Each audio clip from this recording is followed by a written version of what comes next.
When I was a youngster, I was the oldest of four brothers. We used to spend lots of time climbing trees, wandering around the farm, playing in the hay, getting muddy.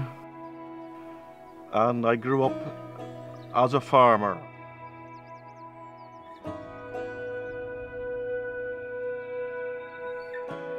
There was a farmer who worked in Japan, and he brought over some Wagyu. And I heard about it without taking much notice really, but at the time the price of beef had hit an all-time low in this country, so I thought there must be a better way to do this, and so I researched into Wagyu and I took the plunge.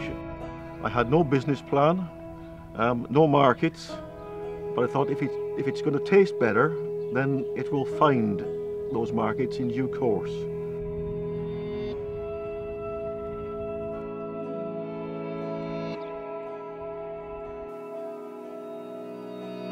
Japanese tradition has it that Wagyu cattle were fed on beer to stimulate their appetite in the hot weather.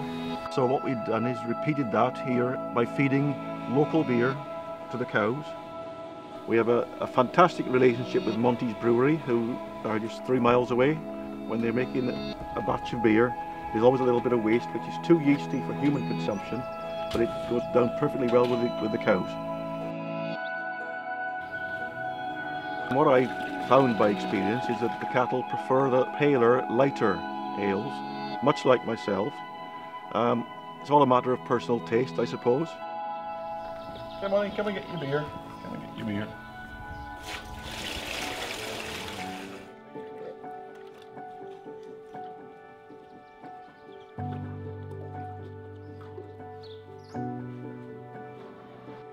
My first bull was born in July of 2007, and the rest is history. We chose a Bramwich because one bull here in Wales can manage 40 cows no problem.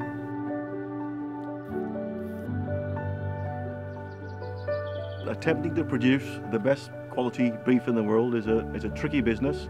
It's like a long chain. There are many links in the chain, from the breed of the animal, the feeding, the transport, the slaughter, the butchering and the cutting, the hanging process, to the chef who prepares the meat itself. There are so many links that at each point in the chain there's a possibility that something could go wrong. And to me, the weakest link in the chain is when the animals are killed. They have to be transported to a strange place and meet strange people. Slaughter and the transport is a stressful business, so we're trying to make these animals as happy as possible. So by massaging the animals and making them familiar with human contact, then the theory is to try to minimize stress to the animals. Every step along the way has to be done as correctly as possible. I think we're well on our way to doing that. It's nice to be able to say that my Wagyu has been sold in Harrods, in Michelin star restaurants around the UK. But it gives me even more satisfaction to say to people it's in my local pub, in my local village. And that is very rewarding indeed. Wagyu has the quality of having marbling, which is little flecks of fat within the meat itself rather than round the outside. And when that meat is cooked, the fat melts within the meat. It's the fat that spreads through the meat, which gives a juicy, buttery taste.